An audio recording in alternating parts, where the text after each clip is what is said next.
This English city is known internationally as the birthplace of the Industrial Revolution, and her reputation as being gray, dismal, and dirty has chased her ever since. Now, of course, a lot can change in 200 years, but does the city deserve the title of Gay England's Northern Queen? I'm Charlie David. We'll find out next on Bump in Manchester.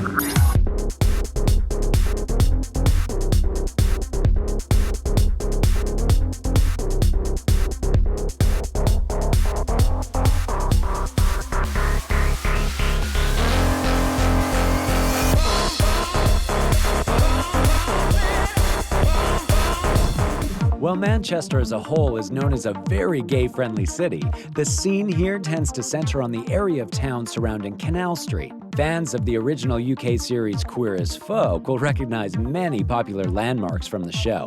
Manchester also has a long-standing reputation as the 24-hour party people place. Now, I just need to meet some Mancunians. When you first arrive in a new city, it's important to get your bearings. Now, with me is Andrew, who is the Chief Executive of Marketing Manchester. Now, Andrew, I understand that you also have several other titles. I do. I wear a number of hats. Yeah, I'm the for my sins, I'm the chair of Manchester Pride, and I'm also currently the chair of Queer Up North, which is our gay and lesbian arts festival here in Manchester. So it sounds like you definitely have an understanding of the queer scene. I suppose I would hope so. I would hope so. Either that, or I'm the only person stupid enough to stand on a board. But, one of the two. Yeah. Andrew, tell me a little bit about the history of Manchester. When was the city founded? Well, the city's been around for a very long time. It was actually founded by the Romans. It was the world's first industrial city, and from then on you had explosion growth. It became a very, very big city and a very, very important city all through the 18th and 19th centuries. It seems like Manchester has a very strong queer culture as well. How would you describe it?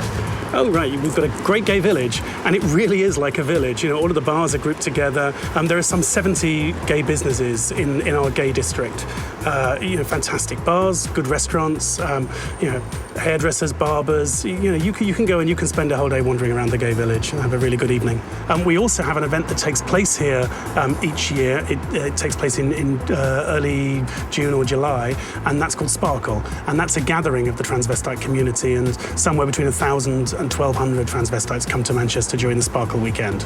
All right, thank you so much, Andrew. Thank you. Enjoy Manchester. I will. All right, as I start exploring the city, why don't you check out visitmanchester.com. With over 70 businesses within the Canal Street village alone, I think a walking tour of Manchester's queer history is in order. So, the New Union, our first stop. And it's very appropriate it is the first stop as well, Charlie, and the New Union wasn't always new. This was known as the Union, and way back even in the 19th century, this was known as a meeting place for people who are a bit different. It's the kind of place your mother warned you about. It was the first place that Nathan in Queer as Folk goes to in the UK version of Queer as Folk. Through the 50s even, there was like a lesbian three-piece that played in there, that played drum, organ and guitar. All right, on to stop number 2. Next stop is Manto's, and it's hard to believe really when you see the explosion of bars we've had along Canal Street that this was unique when it opened in 1990, because for the first time you could see who was drinking in a bar before you went in, because this one had a balcony and it had plate glass windows. Manchester was known around the world for the hacienda, for dry bar, for factory records. Suddenly club culture, arguably drug culture was coming in. The idea was we were getting a bit proud of who we were and thought, let's try something new here. This was a revolution in Canal Street, very much so. Fantastic. What's next? Next, we'll take a look at the Bear and Older Crowd Bar, the Rembrandt. All right, come on, Bears. Welcome to the Rembrandt. Now, this used to be called the Ogden Arms, and it's a contender for the oldest gay venue in the village. The New Union is one, the Rembrandt is the other. It's also a very important bar in village history because it's here a kind of summer fair turned into the amazing Pride event that we have now. A few trestle tables outside, things for sale, silly competitions. 19 years ago was the origin of Pride. So the Rembrandt is obviously very historically important for the community here. What's next? Next, we're going to go to a car park, but it's a car park that becomes the main stage for Pride for those 3 days every August bank holiday. Sounds interesting. Let's check it out. So the Bloom Street car park is very much the centre of any Pride event. It's a large space where the main stage is. Last year we saw Roisin Murphy, Boy George, and the bar behind us was a key point in kind of Manchester's sexual awakening. The News of the World, which is a Sunday tabloid, once was horrified to see men dancing through the first floor windows of this club and did an expose about that at the time. In 1991, people came from all over the north to march in Manchester and say, we're not going to have this anymore, we want equal rights. And Napoleon's is one of the places where we kind of finally said, we're not going to take this lying down anymore. We are an important part of this city, recognise us for that.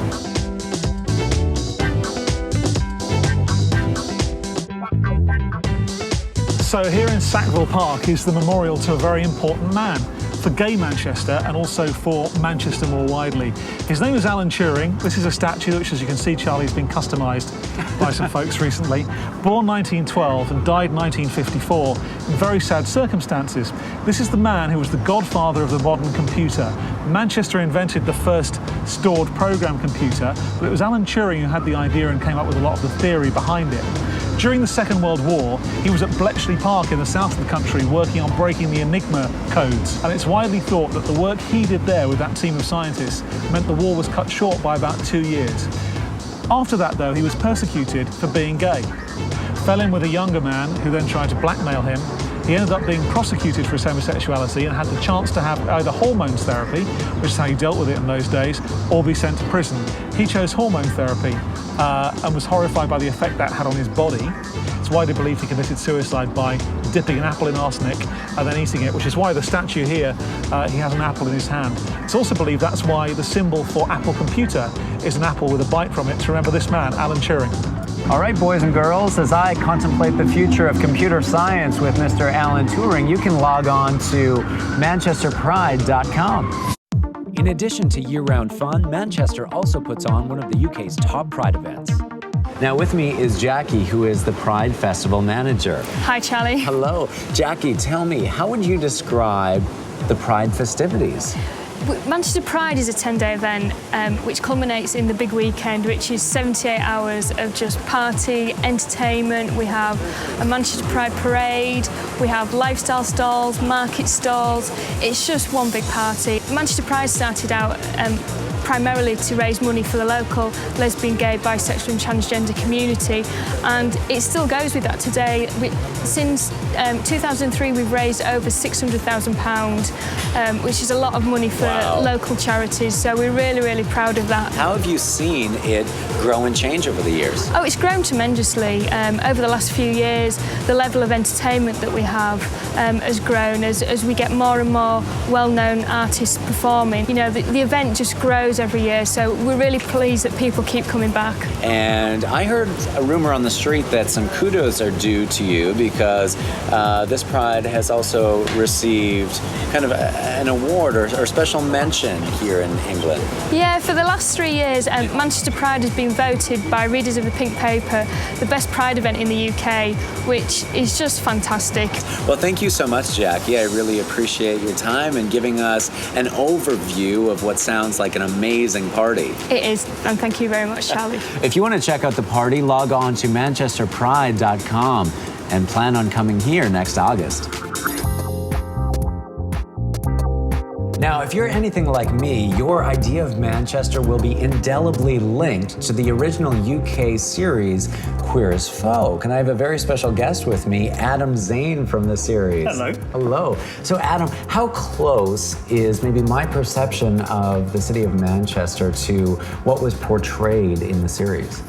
Well, now it's kind of working to be more like the show. But back then, when the show was on TV, we were looking at it going, the village isn't like that. You know, there's not fairy lights in the trees, there's not confetti showering down when you walk into a nightclub. But now it's kind of getting more and more like the show. It looks fabulous. What was the reaction within the community when the series came out? Well, we were all suddenly celebrities on Canal Street. And it was a really exciting time. Everyone was suddenly proud of Manchester. Now, you've been quite busy since the completion of this series. You've started a theatre company. Tell me about that. Well, the theatre company is called Hope, and it actually comes from a line in the Laramie Project where someone says the whole thing ropes around hope. And it was that play that really just inspired me to do more theatre work and to talk about lesbian and gay, bisexual, trans issues. So Manchester is obviously a very friendly LGBT destination, and you recently had an exciting celebration here. Yeah, I married my beautiful husband in Manchester, in the centre of Manchester, just by the town hall. So it was great to be out and proud and married in Manchester. It was great. Thank you so much for your very insightful perspective on the village. Thank you. Now, when you're visiting Manchester and want to catch some queer theatre, make sure to visit Adam's website at hopetheatrecompany.com to see what's playing.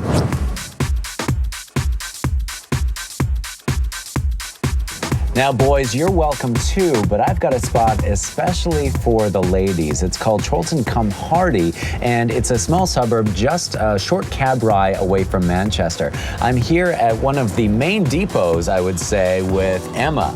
Now, Emma, we're along Beach Road. How would you describe this neighborhood? It's sort of a very bohemian thing, Chorlton. We call it Chorlton, not just called Chorlton Cum Hardy. That's very formal of you there. Okay. But it is very bohemian. In fact, a lot of my colleagues always joke they should have a sign on the Chorlton as you come in saying, Chorlton, home to the BBC, musicians and lesbians. Okay. Because it's that sort of feel about it, you know. It's very sort of multicultural. There are a lot of musicians that live here. Badly John Boy lives just down the road. Graham Massey from 808 Estate lives on Oswald Road up there. Oh no, I shouldn't have given away his address, should I, really? Bez from the Happy Mondays lives around here somewhere. He's always seen drinking out here. It's got a very sort of arty-farty cultural feel to it, bit of a hippie feel to it. And with that comes lesbians, I think. Yeah, we're sitting at the lead station, and the lead station definitely has a little bit of a connotation as a lesbian hangout. All my straight friends just go, are you going to the lesbian station? Shall we meet you at the lesbian station? That's just its sort of byline. It might think it's called the lead station. It's actually called the lesbian station. Now, what are some of your other favorite stops along Beach Road? Well, there's the chippy over there, obviously. Obviously, I'm counting the calories, so I won't be in there, so that's very important. There's two other pubs further down here. Oh, there's a vegetarian cafe just across there. That's gorgeous. Nice Spanish bar just down there as well. And then the Horse and Jockey, which is on the green, which is a very old-fashioned sort of Tudor-style pub, really. But again, full of gay people, because a lot of gay people live in Chorlton. Now, you have a really great job here. You get to work in gay entertainment and media. Now, tell me about that. Well, how that started was I actually worked for a show on BBC Radio Manchester called Gay Talk, but Manchester's gone one better now. I'm involved in a station called Gaydio, and it was a massive volunteer effort. I mean, this is a community radio station. It had no money going into it, really, but people from far and wide, real media professionals got involved in it as well, so it didn't sound like some sort of tin pot local community radio station. And my first role was to go out during Pride, actually, and report back on all the different events that were going on. And then from that, I ended up co-presenting the breakfast show with a lovely boy called Chris Holliday. Well, thanks so much, Emma, for giving us the lay of the lesbian land here. My pleasure. All right, so no visit to Manchester is complete without a tour out to Chorlton. And to get a taste of Chorlton and Emma, you can tune in to her at gadio.co.uk.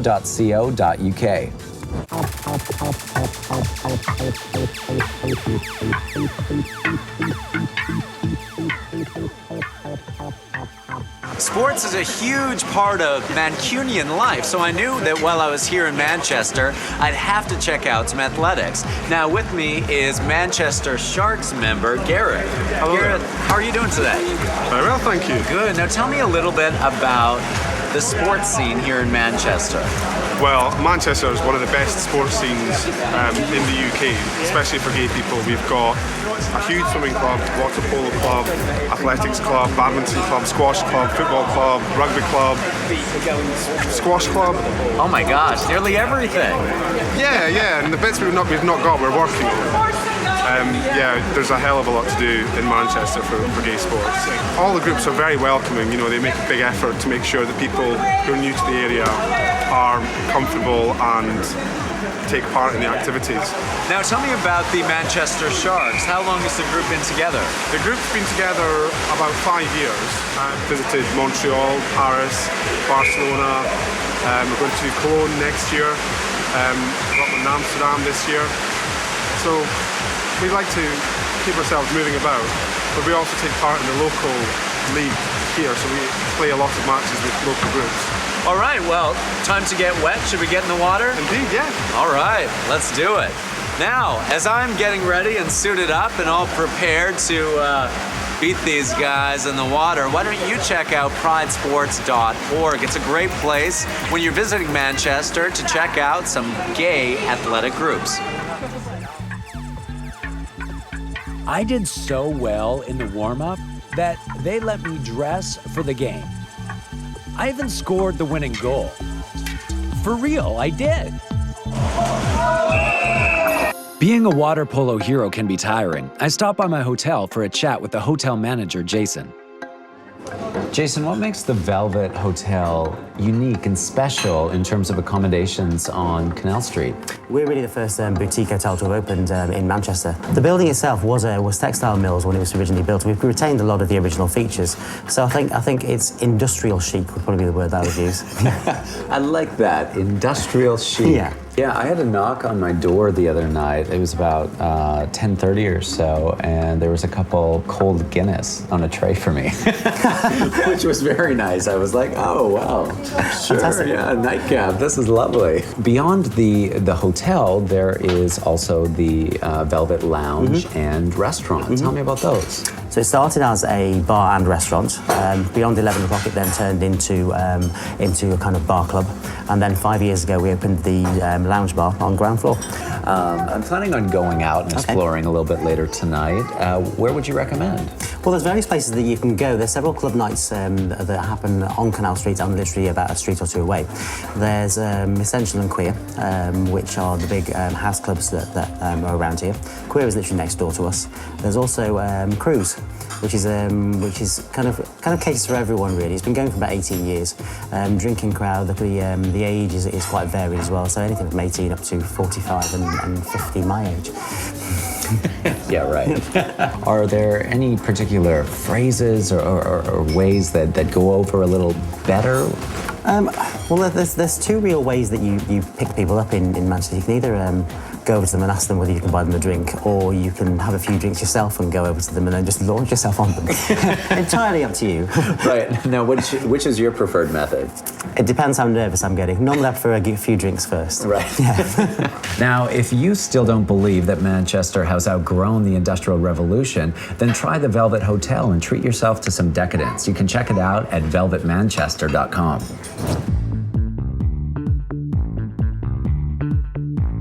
It won't take you long after arriving in Manchester to realize that there is an unofficial community center. But the location may surprise you. It's called Taurus Bar and Restaurant, and I'm sitting with the operator, Ian. Now, Ian, tell me, where did the name come from, Taurus? Well, the name's actually quite generic. It's obviously linked to astrology. Every sign has its own particular affiliation, and Taurians are about pleasures of the table, eating, drinking, music, conversation, not necessarily in that order, but just generally having hedonistic fun. Now, do you happen to be a Taurus?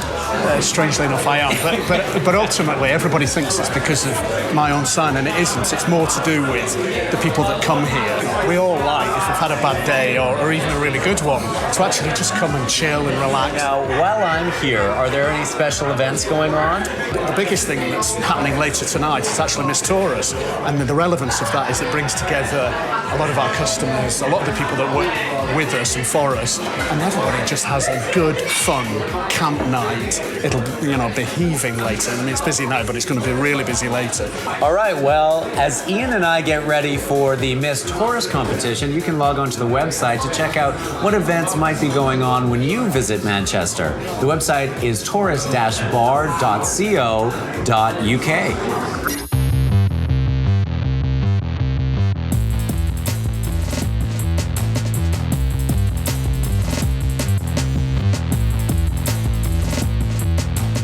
Ian wasn't joking. Just an hour later, the crowd at Taurus had doubled in anticipation of the Miss Taurus competition. This may be one of the most camp events ever. It's definitely one of the most fun, and the whole Canal Street community joins in. But when Andrew arrived, he assured me that there was plenty more fun to be had. we popped into Via next. Just a short stroll down, you guessed it, Canal Street.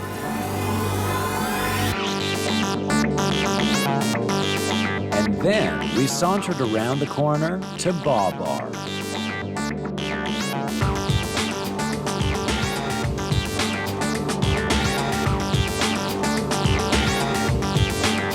Pay attention, ladies. Vanilla Bar, one of Manchester's top lesbian venues.